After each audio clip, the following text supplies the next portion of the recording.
Good morning. Continuation of endocrinology classes. Today I am going to take a class on disorder of adrenal gland. In that, hyperfunction of adrenal gland that includes Cushing syndrome. Before going to take a class on disorder of adrenal gland in proper, should know brief anatomy and physiology of adrenal gland. Adrenal gland, otherwise called suprarenal gland, situated in the upper pole of both the kidney. So it has a two layer. Outermost layer is adrenal cortex, innermost is adrenal medulla. Adrenal cortex is further divided into three zones, that is outermost layer zona glamurosa, which secretes mineralocorticoids, that is aldosterone, which function as a regulation of electrolyte imbalance. Next layer is zona fasciculata, which secretes glucocorticoids, that is cortisol, to regulate the metabolism of carbohydrate, protein, and fat. So, innermost layer of adrenal cortex is zona reticulus, which secretes a sex hormone, that is androgen, is almost mimic like a testosterone.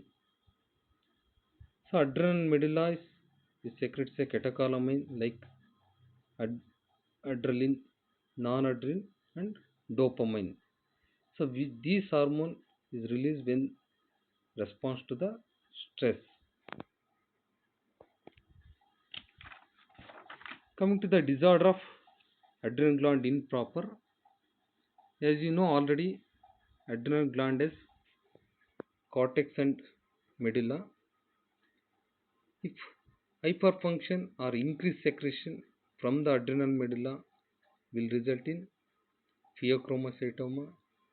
Like that, adrenal cortex has hyperfunction and hypofunction.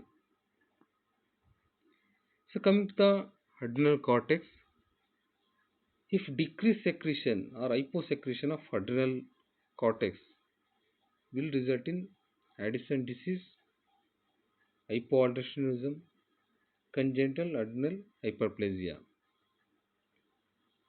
So coming to the hypersecretion of adrenal cortex, that includes increased secretion of mineralocorticoids, that is aldosterone, will result in hyperaldosteronism.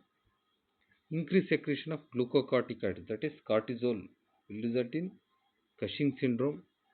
Increased secretion of sex hormone, that is androgen, will result in adrenal virilization. So coming to the today's topic proper, that is Cushing syndrome. So Cushing syndrome will be taught under these headings, that is definition of Cushing syndrome, etiology, epidemiology, clinical feature, investigation, and treatment of Cushing syndrome. So by definition, Cushing syndrome is a symptom complex associated with prolonged exposure to the inappropriate elevated level of free plasma glucocorticoids. So this glucocorticoids covers both excess of endogenous glucocorticoids, that is increased secretion of cortisol within the body, and exogenous glucocorticoids, administration from the outside, that is oral preparation or injection preparation, that is prednisolone or dexamethasone. So what is the etiology of Cushing syndrome? Otherwise, what is the causes for Cushing syndrome? So it includes exogenous causes and endogenous causes. So exogenous causes, that is iatrogenic glucocorticoid administration, is the most common cause of Cushing syndrome. So usually steroids are available in counter medication in developing country like India.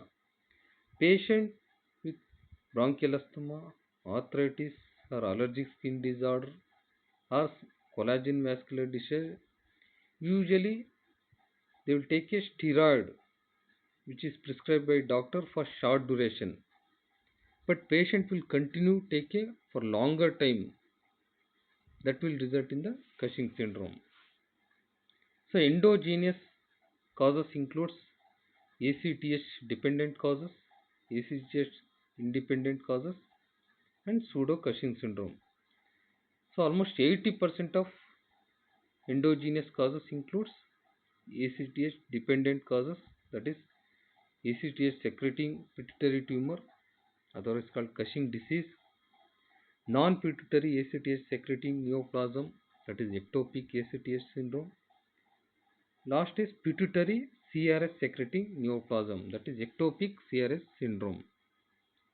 About 20% will be ACTH independent causes, that is pathology lies in the adrenal gland itself, that is adrenal adenoma, adrenal carcinoma, micronodular adrenal disease, McCune-Albright syndrome, massive macronodular adrenal disease. Pseudo-Cushing syndrome is a condition mimic like a Cushing syndrome. There is a symptom signs suggestive of Cushing syndrome. If you do investigation, it is negative for Cushing syndrome. What is this pseudo-Cushing syndrome? Condition like depression, alcoholism, severe obesity, and pregnancy. So these almost mimic like a Cushing syndrome.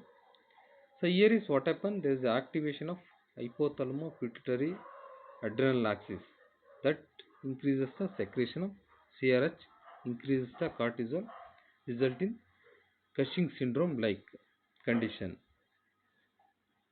Here is there is an increased level of cortisol will be there, but other diagnostic test may be false positive. So once this medical problem is resolved, all the clinical feature of this Cushing syndrome will be reversed. That is called pseudo Cushing syndrome. What is Cushing disease? So there is a Cushing syndrome and Cushing disease. There is a two entity. So Cushing disease is a Cushing syndrome caused by hypersecretion of ACTH from the pituitary corticotrope adenomas, where there is an increased secretion of ACTH from the pituitary adenoma. That is called Cushing disease. Cushing syndrome is there is an increased level of glucocorticoids in the circulation. That is Cushing syndrome. So pituitary adenomas is the most common cause of this Cushing disease. Usually small non-cancerous tumor. So most common is microadenoma, that is less than 10 millimeter in size. So majority will be the females, that is 2/3 are females. Whereas macroadenoma is more than 10 millimeter, found oddly in about 5% of the individual. So causes of ectopic ACTH secretion. So more than 50% of small cell carcinoma of lung is usually they secrete ACTH. So about 35% will be endocrine tumor of foregut origin. That is thymic carcinoid, islet cell tumor, medullary carcinoma of thyroid, bronchial carcinoid. About 5% will be pheochromocytoma, 2% will be ovarian tumor. So these are the diseases condition where there is a increased secretion of ACTH from the ectopic region. So coming to the epidemiology, if you take the incidence of this Cushing syndrome is about 1 to 2 cases in a million people in every year. If you take the age of onset usually in middle-aged people between 25 to 45 years. If you take the sex, predominant in females with a ratio of 3:1 to 10:1. So what are the clinical feature of this Cushing syndrome? So as you know, cortisol hormone is a catabolic hormone. So it acts on protein metabolism, fat metabolism, as well as carbohydrate metabolism. So if it is act on fat metabolism, there is a lipid mobilization is increased, lipid catabolism increases, and lipid will be redistributed into various area, will result in the moon phase, buffalo, truncal obesity, bilious striae. If it is act on carbohydrate metabolism, there is an increased hepatic glucose production that result in insulin resistance, will lead to the glucose intolerance and diabetes mellitus, that is secondary diabetes mellitus. If it is act on protein metabolism, there is a negative nitrogen balance that result in proximal muscle weakness. So cortisol is also some of mineralocorticoid activity. So there is a disturbance in the water and electrolyte metabolism, will lead to the dependent edema, hypertension, hypokalemic metabolic alkalosis. So this is the percentage wise clinical presentation. 90% will have a weight gain, 75% will have a moon phase and hypertension, 65% patient will have a bilious striae, autism and glucose intolerance, 60% of patient will have a proximal muscle weakness, plethora, menstrual dysfunction, 40% will have a acne, easy bruit, osteopenia and dependent edema, 20% will have a hyperpigmentation, about 15% will have hypokalemic metabolic alkalosis. So depending upon the body system or component, if it is involved, signs and symptoms also vary. So if it is an act on body fat, patient will have a weight gain, central obesity, rounded face, fat on the back of the neck, that is called buffalo hump. If it is on skin involvement, patient will have a facial plethora, thin and brittle skin, easy bruising, broad and purple stretch marks, acne and ageism. On bone metabolism, on the bone there is a osteopenia and osteoporosis. Usually there is a vertebral fracture because of osteoporosis. There is a decreased linear growth in children. On muscle system, patient will have weakness and proximal myopathy. So there is atrophy of gluteal and upper leg muscles. So patient usually presented as a difficulty in get up in from squatting position or chair. On cardiovascular system, patient will have a hypertension, hypokalemia, edema, atherosclerosis that leads to coronary artery disease and congestive cardiac failure. So this cardiovascular disease is the most common cause of mortality in a Cushing syndrome. On metabolism, so glucose intolerance leads to diabetes mellitus. There is increased lipids, that is dyslipidemia. On reproductive system, patient will have a decreased libido. In women, there is a amenorrhea. On central nervous system, patient will have a irritability, emotion liability, depression, sometimes cognitive defect. In severe cases, patient will have a paranoid psychosis. Blood and immune system, there is increased susceptibility to infection, increased WBC count, eosinophilia, hypercoagulation with increased risk of deep vein thrombosis as well as pulmonary embolism. So this is the picture showing a patient will have a fat that is accumulated in the trunk, that is centripetal distribution. Patient will have a central obesity. So this is the picture showing that fat is accumulated in the face, it leads to the moon phase. So this is the picture showing if fat is accumulated over the dorsocervical region, it leads to the buffalo hump. So this is the picture showing a striae, that is bilious striae, is a purple to red color, depressed surface, is more than 1 centimeter in width, usually located in the abdomen, over the flanks, breast, hip and axilla region. So this is the picture showing a acne and erotism. There is a increase hair over the face due to the excess androgens. So coming to the investigation of Cushing syndrome. So before that, you have to take detailed history. It's very important. So if a patient is taking a prolonged glucocorticoids, that is will give a clue that patient is have a Cushing syndrome, and look for the signs of Cushing syndrome.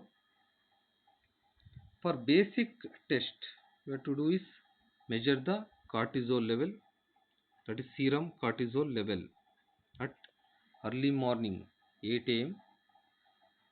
Usually this is elevated at early morning or decreases less than 50% by midnight normally. So this is called circadian rhythm. In a patient with Cushing syndrome, this circadian rhythm is lost. So cortisol level at the midnight and 8 a.m. usually comparable.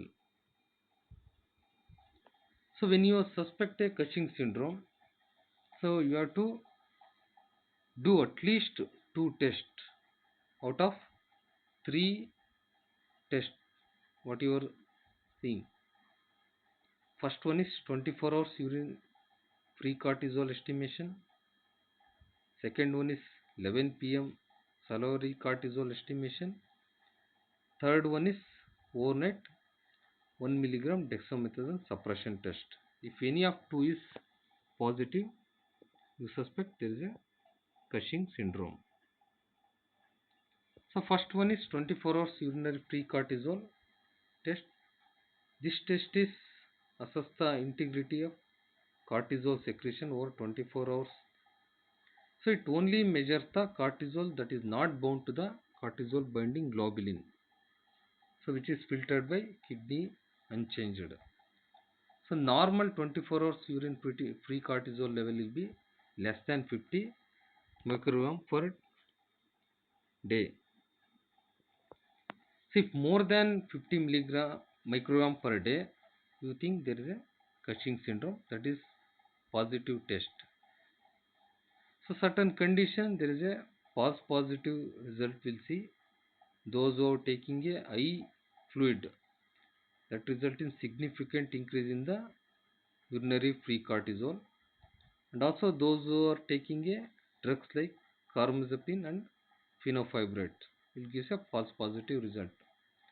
Certain condition will give a significantly low urinary free cortisol, that is in patient with moderate to severe renal impairment patient, that is chronic kidney diseases.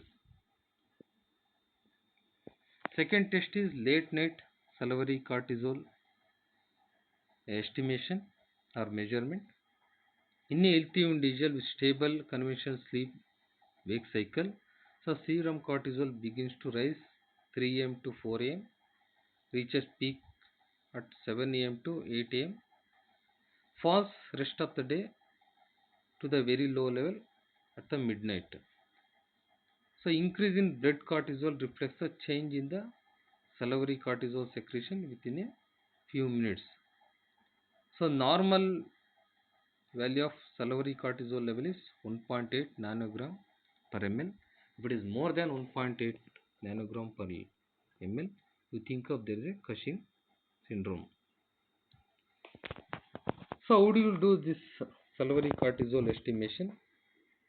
So this is patient has to chew for 1 to 2 minutes, collect the saliva either by passive drooling into the plastic tube or placing a cotton thread. This sample you can stored in a room or refrigerated temperature for several weeks. So time of collection is, you have to adjust the time of sleeping for those with bedtime after the midnight. So salivary glands express the 11 beta hydroxysteroid dehydrogenase type 2, usually which converts the biologically active cortisol to inactive cortisone. Certain situation where you will get a false positive result of late night salivary cortisol estimation, that is in condition like licorice or chewing a tobacco, and also certain condition where there is a circadian rhythm is blended, like depressive patients, shift workers, and critically ill patients. These patients will have a false positive result will get. So dexamethasone suppression test includes overnight dexamethasone suppression test and low dose dexamethasone suppression test. In overnight dexamethasone suppression test, you have to give 1 milligram of dexamethasone at 11 p.m. night. So measure the cortisol, serum cortisol between 8 a.m. to 9 a.m. in the early morning. So if it is serum cortisol is less than 1.8 microgram per deciliter, I think there is a normal response. If it is more than 1.8 microgram per deciliter, I think that there is a patient have a Cushing syndrome. Why this dexamethasone has chosen in the test means it doesn't cross react in the radioimmunoassay for cortisol. So sensitivity of this overnight dexamethasone suppression test is 95%, whereas specificity is 80%. In a low dose dexamethasone suppression test, so here is instead of 1 milligram, they use a 0.5 milligram. First, you have to measure the serum cortisol level at early morning, that is 8 a.m. Give dexamethasone 0.5 milligram for 48 hours, beginning from the early morning 8 a.m. at every 6-hour interval, that is 8 a.m., then 14 p.m., then 20, then midnight 2 a.m. and measure the cortisol, serum cortisol 6 hours after the last dose of dexamethasone. To say normal response, serum cortisol level will be less than 1.8 microgram per deciliter. If it is more than 1.8, you think of there is a Cushing syndrome. So sensitivity of this test is 95%, whereas specificity is 70%. So then you have to measure the ACTH level, mainly to differentiate whether is ACTH dependent causes versus ACTH independent causes of Cushing syndrome, whether is pathology lies in the pituitary gland or in the adrenal gland. So if it is excess cortisol secretion with undetectable ACTH level, means less than 5 picogram per ml, you think there is a adrenal cause for Cushing syndrome. If excess cortisol secretion along with ACTH level is more than 15 picogram per ml, you think that there is a pituitary cause for Cushing syndrome. In ectopic ACTH syndrome, this ACTH level will be markedly elevated, even 200 to 500 picogram per ml.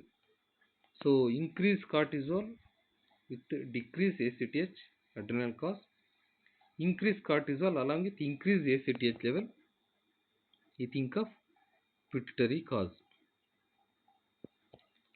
If till the result are equivocal, so we don't know exact diagnosis, then you have to measure the midnight serum cortisol levels and do the dexamethasone CRH test.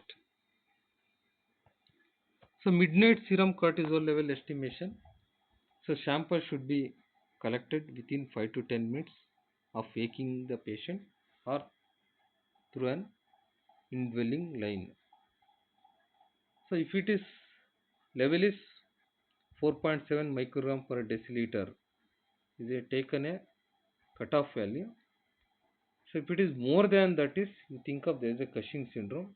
If it is less than 4.7 microgram per deciliter, you can eliminate the diagnosis of Cushing syndrome. So coming to the dexamethasone CRH test, this test improves the low dose dexamethasone. In pituitary dependent Cushing syndrome, ACTH secretion is suppressed by high dose dexamethasone.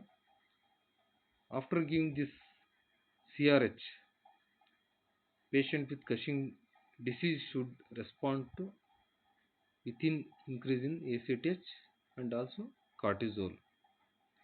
This test is ideal test to differentiate from the pseudo Cushing states. How will you do this dexamethasone CRH test? So give a dexamethasone 2 mg per day for 48 hours. 2 hours after the last dose of dexamethasone, he administer a CRH, corticotropin release hormone, of 1 milligram, 1 microgram per kg IV, and measure the serum cortisol 15 minutes later of injection. So normal response will be 1.4 microgram per deciliter. If it is more than 1.4 microgram per deciliter, you think of as a Cushing syndrome. So sensitivity of this test is 98%, whereas specificity is 60%. So imaging study is very important to know whether it's pituitary disorder or adrenal disorder or some ectopic ACTH secretion. So CT of pituitary sensitivity is about only 50% in identifying microadenoma, whereas MRI of pituitary further increases the sensitivity in the detection of microadenomas. Still you are doubt whether is pituitary secreting ACTH secreting tumor or ectopic ACTH secreting tumors. So you have to do bilateral inferior petrosal sinus sampling for ACTH estimation. So if it is ACTH level in this sample is increased, you think of there is a pituitary cause for ACTH secreting tumor. If it is normal or low, you think of ectopic ACTH syndrome. To know the adrenal cause, you have to do ultrasound of adrenal gland. So abdominal CT allows the identification of even small lesion also in the adrenal gland. Somatostatin scintigraphy to identify the sites of ectopic hormone production. Coming to the treatment of Cushing syndrome. So goal of treatment is to correct the adrenocortical oversecretion, to ablate or destroy the primary tumoral lesion, to conserve the anterior pituitary function and restore the normal hypopituitary adrenal axis, to reverse the peripheral manifestation of chronic excessive steroid levels. So treatment modalities, there are three modality of treatment. First is pituitary directed treatment, second one is adrenal directed treatment, third one is glucocorticoid antagonist. So pituitary directed treatment means only on pituitary gland. This includes surgery, radiotherapy and medical therapies. So for pituitary tumors or pituitary adenoma, so selective pituitary adenectomy is the treatment of choice through the transperineal approach. This surgery includes selective removal of adenoma. So once you remove that, almost 70% of the patient going to immediate remission. Hardly 20% will have a recurrence year later. In that patient, you have to need regular follow-up, or you have to follow lifelong also. Still, patient has a hypercortisolism. In spite of surgery also, so persistent, there is a elevation of cortisol level. You have to review the diagnosis. Then you confirm the Cushing disease, that is pituitary cause of Cushing syndrome. Repeat the surgery, repeat the pituitary adenectomy. Still not responding, go for bilateral adenectomy, then radiotherapy or radiosurgery. So surgery includes, one is pituitary adenectomy, for adrenal gland bilateral adenectomy.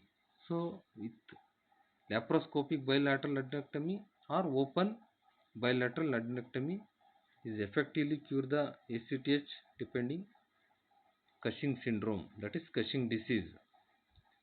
But patient with a Cushing disease will develop a Nelson syndrome after or following bilateral adrenalectomy, where there is a patient will have a increasing the size of the pituitary macroadenoma along with increasing ACTH level. So second is line of treatment is radiotherapy, usually indicated adjuvant therapy in surgical failure. Primary therapy in patient who cannot undergo or refuse surgery. Patient who undergo bilateral adenectomy to reduce the risk of Nelson syndrome. So what is the disadvantages of radiotherapy? Slow onset of action, the high risk of hypopituitarism, predominantly there is a growth hormone deficiency, and there is a risk of damage to optic tract or optic chiasma if you give more dose of radiation. So third is medical treatment. Here is stomatostatin receptor analog, that is pesirotride. So these adenomas usually express the stomatostatin receptor. So activation of this receptor will inhibit the corticotropin secretion. Second drug that is used is gabergolin, that is dopamine agonist. These are selective D2 receptor agonist. These receptors express more than 70%, 75% of corticotropin pituitary adenomas. So second line of treatment is adrenal directed therapy. So mainly adrenal related surgery or medical line of treatment. In medical line of treatment, adrenalytic drugs, inhibitor of cortisol synthesis, and anti-glucocorticoid drugs. So surgery for adrenal causes, so bilateral total adrenalectomy. So advantage of this is constant and immediate control of hypercortisolic state, and there is no risk of hypopituitarism. Whereas disadvantage is high mortality and morbidity of procedure. You have to supplement a lifelong steroid and Nelson syndrome. This surgery can be do either open or laparoscopic bilateral adrenalectomy. So Nelson syndrome is a condition where there is a increasing the size of pituitary tumor along with increasing the serum ACTH level following a bilateral adrenalectomy in a patient with Cushing disease, that is pituitary tumors, pituitary adenomas. So prevalence of this disease is 8 to 29%. To take the clinical feature, patient will have present a headache, visual field defect, and external ophthalmoplegia because of mass effect. There is an increased serum ACTH level that produces the hyperpigmentation due to the melanocyte stimulating hormone like action. So treatment is surgery, that is transperineal decompression, along with or without radiation. If it is invasive, we have to give radiation, otherwise no need.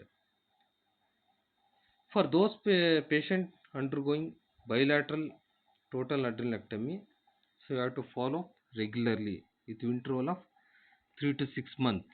So you have to measure the ACTH level and pituitary MRI.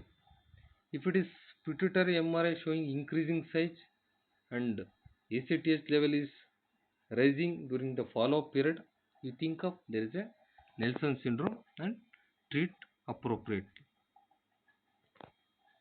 So medical treatment is used for pre-operative preparation of patient to correct the severe complication of disease, suitable for patient awaiting a response to the radiotherapy, or wherever palliative treatment is needed, effective in majority of the patient in a dose dependent manner. So medical treatments includes adrenergic drugs, inhibitor of cortisol synthesis, and glucocorticoid antagonists, anti-glucocorticoid drugs. So adrenergic drugs include mitotin, is a drug that is derived from the insecticide organochlore DDD, especially target the adrenal cortex, mainly used in the treatment of adrenal carcinoma. So inhibitor of cortisol synthesis includes ketoconazole, metropone, etomidate, aminoglutamide.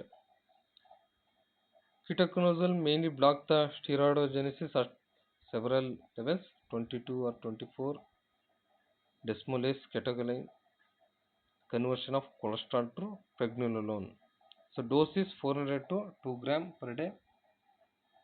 Metropone is a 11 hydroxylase inhibitor. Dose is 250 to 500 milligram per day.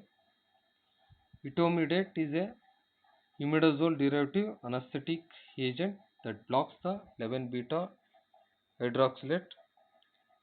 So is a injection given in IV, the dose of 0.32 milligram per kg per hour. So that's why usually this is not used. Aminoglutamide block the conversion of cholesterol to delta 5 pregnenolone. So dose is 25 to 50 milligram QID. So all of those compounds exerts almost immediate effect on the cortisol production. So they block the secretion of cortisol immediately. So last is glucocorticoid antagonist. That is misoprostol is a antagonist to both progesterone as well as glucocorticoid receptor. So dose is 300 to 1200 milligram OD. Side effects include GI symptoms, hypokalemia, hypertension, irregular menses, endometrial hyperplasia, and rashes. So other supportive treatment includes management of diabetes, mainly control the hyperglycemia. Those who have endogenous Cushing syndrome, failed surgery, or not a candidate for surgery. Control the hypertension, infection, and dyslipidemia. Treat the osteoporosis and psychiatric disorder. So very important is education to the patient and family member. Because iatrogenic glucocorticoid administration is the most common cause of Cushing syndrome, you have to educate regarding the glucocorticoid intake. This is the summary of the treatment. In a Cushing disease, surgery, that is transperineal microadrenectomy, pituitary radiation, bilateral total adrenalectomy, and drugs.